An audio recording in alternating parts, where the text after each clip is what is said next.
Oi, preciosidade do Senhor, seja muito bem-vindo ao nosso canal. Eu me chamo Jéssica Cerqueira e estou aqui hoje para semear boas sementes na sua vida, através de leitura diária da palavra e comunhão com Deus. Você que está chegando aqui agora ou ainda não é inscrito nesse canal, se inscreva aqui no botão abaixo. Bora semear boas sementes através deste conteúdo que está sendo entregado aqui para você.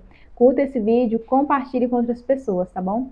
Então vamos começar a nossa leitura de hoje com uma breve oração, pedindo a Deus um pouco mais de entendimento, que o nosso espírito esteja apto a receber aquilo que Ele tem para falar a cada um de nós.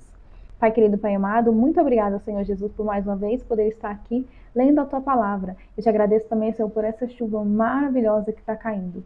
Te agradeço, Senhor, pela vida dessa outra pessoa que está ouvindo, Senhor. Fala com ela, Senhor. Trate, Senhor, as suas dores, as suas necessidades, Senhor, que ela possa cada dia mais aprender a confiar em Ti. É o que eu te peço, em nome de Jesus. Amém. Tá começando a chover, gente. Muito bom. E a leitura de hoje é o nosso 153º dia. Vamos ler 2 Samuel capítulo 19, a partir do versículo 11, ao capítulo 20, versículo 13. Davi volta para Jerusalém. Então o rei Davi enviou a Zadok e a Abiatar sacerdotes, dizendo: Falai aos anciãos de Judá, dizendo: Por que seríeis vós os últimos em tornar a trazer o rei para a sua casa? Porque as palavras de todo Israel chegaram ao rei até a sua casa. Vós sois meus irmãos, meus ossos, e minha carne sois vós. Por que, pois, seríeis os últimos em tornar a trazer o rei? E a Amasa direis: Porventura não és tu meu osso e a minha carne? Assim me faça Deus, e outro tanto, se não fores chefe do arraial diante de mim para sempre, em lugar de Joabe. Assim moveu o coração de todos os homens de Judá, como o de um só homem, e enviaram ao rei, dizendo: Volta tu com todos os teus servos. Então o rei voltou e chegou até o Jordão. E Judá veio a Gilgal para ir encontrar-se com o rei à outra banda do Jordão. E apressou-se Simei, filho de Gera, filho de Benjamim, que era de Baurim, e desceu com os outros homens a Judá, a encontrar-se com o rei Davi. E com ele 1000 varões de Benjamim, como também Ziba, servo da casa de Saul, e os seus 15 filhos, e os seus 20 servos com ele. E prontamente passaram o Jordão adiante do rei. E passando a barca para fazer passar a casa do rei, e para fazer o que bem parecesse aos seus olhos, então Simei, filho de Gera, se prostrou diante do rei, passando ele o Jordão. E disse ao rei: Não me impute, meu senhor, a minha culpa, e não te lembres do que tão perversamente fez teu servo, no dia em que o rei, meu senhor, saiu de Jerusalém. Não conserve o rei isso no coração, porque teu servo deveras confessa que eu pequei. Porém, eis que eu sou o primeiro que de toda a casa de José desci a encontrar-me com o rei, meu senhor. Então respondeu Abisai, filho de Zeruia, e disse: Não morreria, pois, Simei por isso, havendo amaldiçoado a ungido do Senhor? Porém Davi disse: Que tenho eu convosco, filho de Zeruia, para que hoje me sejais adversário? Morreria alguém hoje em Israel? Porque, porventura, não sei que hoje fui feito rei de Israel? E disse o rei a Simei: Não morrerás. E o rei lhe jurou. Mefibosete encontra-se com o rei. Também Mefibosete, filho de Saul, desceu a encontrar-se com o rei, e não tinha lavado os pés, nem tinha feito a barba, nem tinha lavado suas vestes, desde o dia em que o rei tinha saído, até o dia em que voltou em paz. E sucedeu que, vindo ele a Jerusalém, a encontrar-se com o rei, disse-lhe o rei: Por que não foste comigo, Mefibosete? E disse ele: Ó rei, meu senhor, o meu servo me enganou. Porque o teu servo dizia: Albardarei um jumento, e nele montarei, e irei com o rei, pois o teu servo é coxo. Demais disso, falsamente acusou o teu servo diante do rei, meu senhor. Porém, o rei, meu senhor, é como um anjo de Deus. Faze, pois, o que parecer bem aos teus olhos. Porque toda a casa de meu pai não era tão senão de homens dignos de morte diante do rei, meu senhor. E contudo, puseste a teu servo entre os que comem à tua mesa. E que mais direito tenho eu de clamar ao rei? E disse-lhe o rei: Por que ainda falas mais de teus negócios? Já disse eu: Tu e Ziba reparte as terras. E disse Mefibosete ao rei: Tome ele também tudo, pois já veio o rei meu senhor, em paz à sua casa. Barzilai encontra-se com Davi. Também Barzilai, o Gileadita, desceu de Rogelim e passou com o rei Jordão, para o acompanhar a outra banda do Jordão.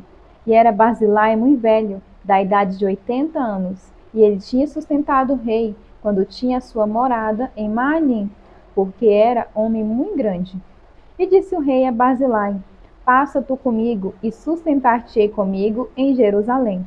Porém Barzilai disse ao rei: Quantos serão os dias dos anos da minha vida, para que suba como rei a Jerusalém? Da idade de 80 anos sou eu hoje. Poderia eu discernir entre bom e mal? Poderia o teu servo ter gosto no que comer e beber?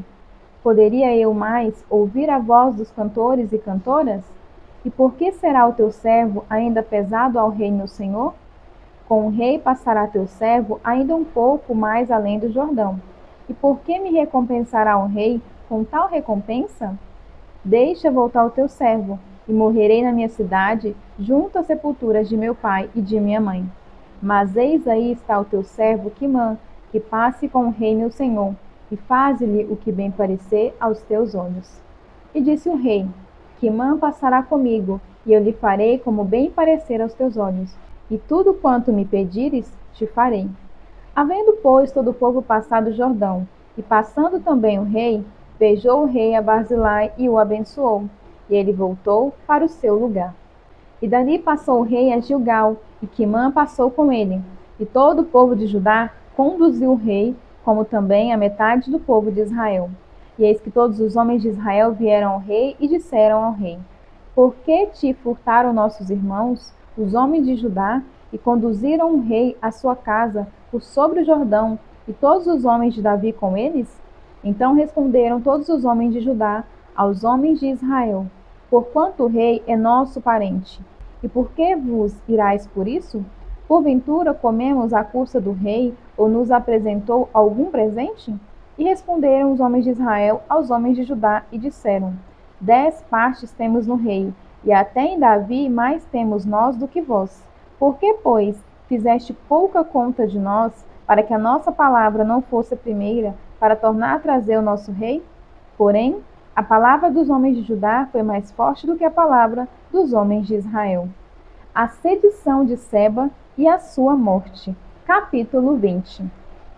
Então se achou ali, por acaso, um homem de Belial, cujo nome era Seba, filho de Bicri, homem de Benjamim, o qual tocou a buzina e disse: Não temos parte em Davi, nem herança no filho de Jessé. Cada um as suas tendas, ó Israel. Então todos os homens de Israel deixaram de seguir Davi e seguiram Seba, filho de Bicri. Porém os homens de Judá se uniram ao seu rei, desde Jordão até Jerusalém. Vindo, pois, Davi para sua casa a Jerusalém, tomou o rei as 10 mulheres suas concubinas, que deixara para guardar a casa, e as pôs numa casa em guarda, e as sustentava, porém não entrou a elas, e estiveram encerradas até o dia da sua morte, vivendo como viúvas. Disse mais o rei a Amasa: Convoca-me os homens de Judá para o 3º dia, e tu então apresenta-te aqui. E foi Amasa para convocar a Judá. Porém demorou-se além do tempo que lhe tinha designado. Então disse Davi a Abisai: Mais mal agora nos fará Seba, o filho de Bicri, do que Absalão. Pelo que toma tu os servos de teu senhor e persegue-o, para que porventura não ache para si cidades fortes e escape dos nossos olhos. Então saíram atrás dele os homens de Joabe, e os creteus e os peleteus, e todos os valentes. Estes saíram de Jerusalém, para irem atrás de Seba, filho de Bicri. Chegando, pois, à pedra grande que está junto a Gibeão, Amasa veio perante eles. E estava Joabe cingido da sua roupa que vestiu, e sobre ela um cinto com a espada, em seus lombos, na bainha. E adiantando-se ele, lhe caiu. E disse Joabe a Amasa: Vai contigo bem, meu irmão. E Joabe, com a mão direita, pegou da barba de Amasa para o beijar. E Amasa não se resguardou da espada, que estava na mão de Joabe, de sorte que este o feriu com ela na 5ª costela. e lhe derramou por terra as entranhas, e não o feriu a segunda vez, e morreu. Então Joabe e Abisai, seu irmão, foram atrás de Seba, filho de Bicri. Mas um dentre os moços de Joabe parou junto a ele e disse: Quem há que bem queira Joabe, e quem seja por Davi, siga Joabe. E Amasa estava envolto no seu sangue, no meio do caminho. E vendo aquele homem que todo o povo parava, desviou Amasa do caminho para o campo, e lançou sobre ele um manto, porque via que todo aquele que chegava a ele parava. E como estava apartado do caminho, todos os homens seguiram a Joabe, para perseguirem a Seba, filho de Bicri. Estudo de hoje, 2 Samuel, capítulo 19, versículo 11 ao 30. Davi demonstrou grande sabedoria e tremenda generosidade quando retornou a Jerusalém.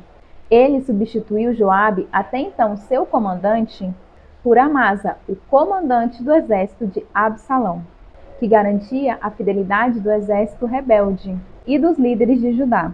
Em seguida, Davi mostrou misericórdia a Simei, o nortista, a favor de Saul, que amaldiçoou o rei, quando este fugiu de Jerusalém. Davi também exerceu um bom julgamento a respeito de Mefibosete, e resistiu-lhe sem quebrar sua promessa a Ziba, em 2 Samuel, capítulo 16, versículo 4.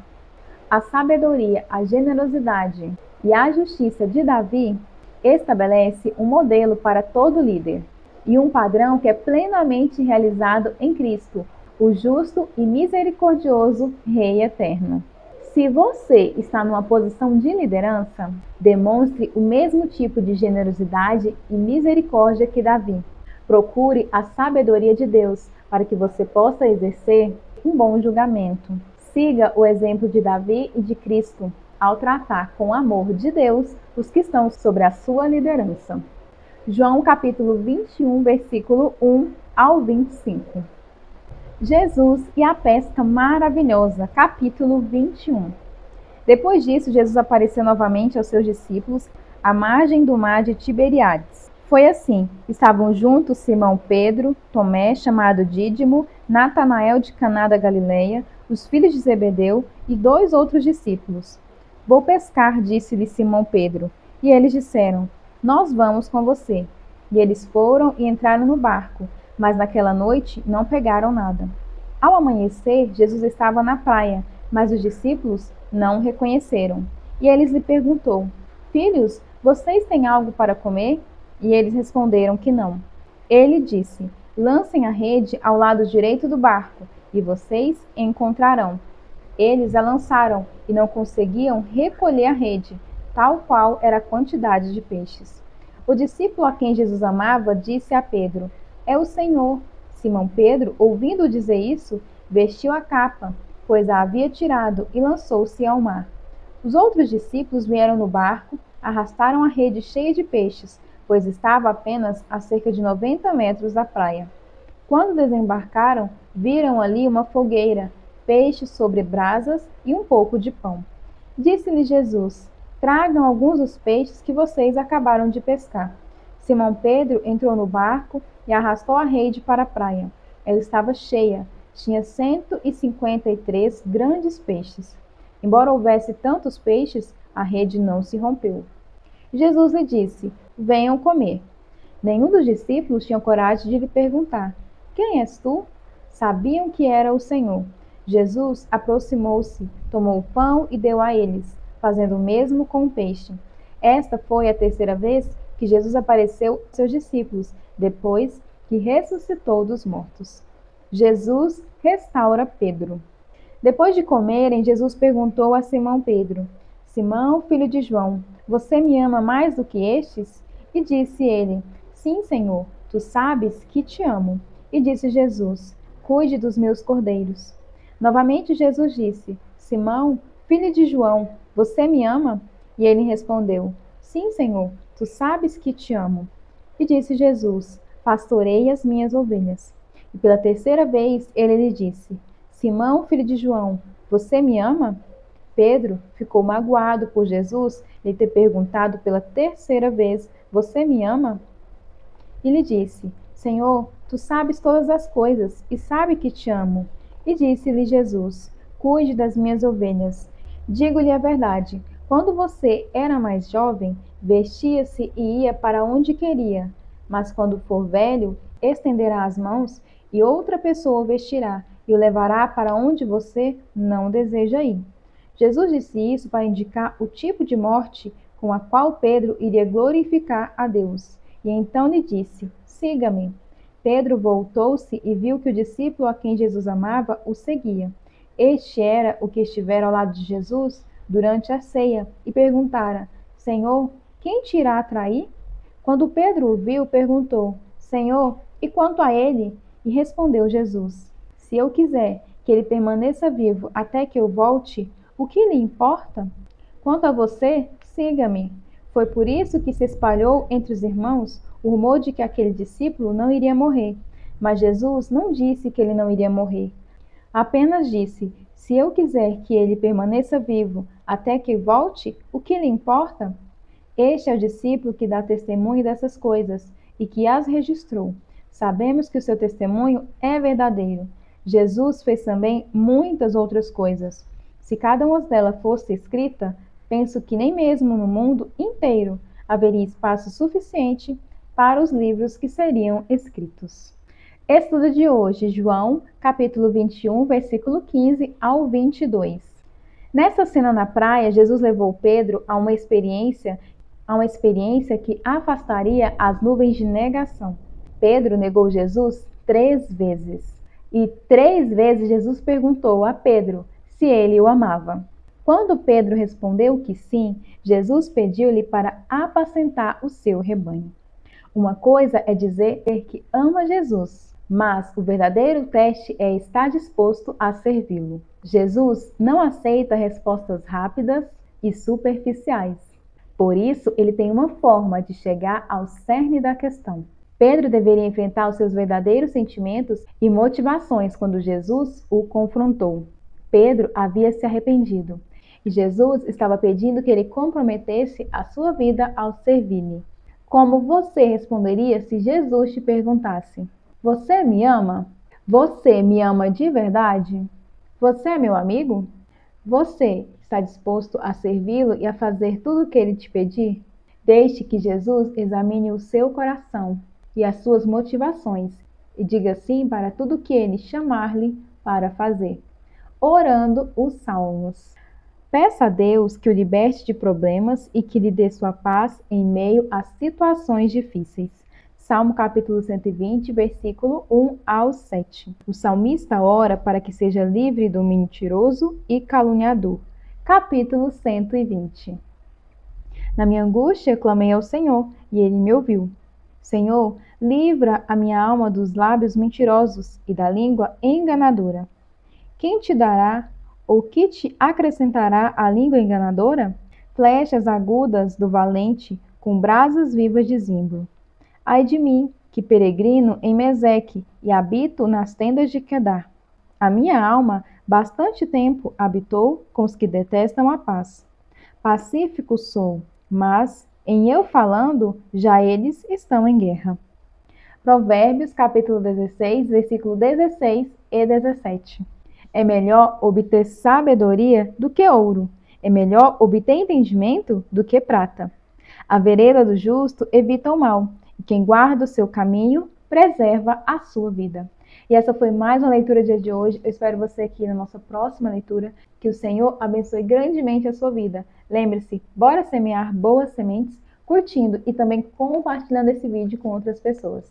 Eu te espero na nossa próxima leitura. Até mais. Tchau! E eu gravei o vídeo e deu tudo errado porque eu simplesmente não liguei o microfone. E você que aguente eu gravar tudo agora, meu filho.